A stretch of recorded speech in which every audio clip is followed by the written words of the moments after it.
I saw with my own eyes the devastation of the opioid crisis.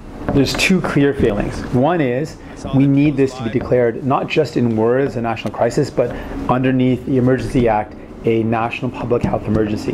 What that would do is immediately open up funding to those who are on the front lines, actually saving people's lives. And most importantly, in the current overdose prevention sites are outside of the legal framework. If we declare this a public health emergency, they would be brought underneath the legal framework.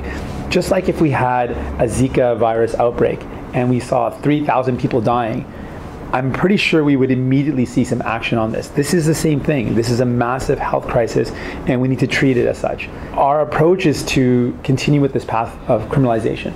That's not actually helping people. It's not putting our priorities where they should be. Our priorities should be on harm reduction, support services, rehabilitation. And instead we're putting our resources towards incarceration, arrest, and prosecution.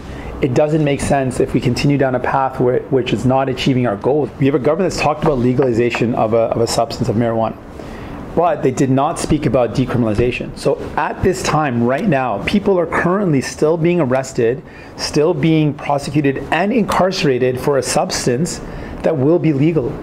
The fact that the government didn't understand that if you're going to legalize something, you need to immediately decriminalize so that people aren't languishing in jails, people aren't being prosecuted, so our resources aren't going towards this right now. That to me was a completely irresponsible decision made by this government. It shows they don't get the issue. The issue is if we want to shift our resources and our priorities, the first step is decriminalization. If you look at the folks that are being prosecuted for personal possession of a controlled substance, these are folks, for the majority, and the evidence is very clear, that are dealing with mental health issues, addiction issues, and poverty. Mental health, addiction, and poverty are not criminal justice issues, they're social justice issues. So let's treat it like that.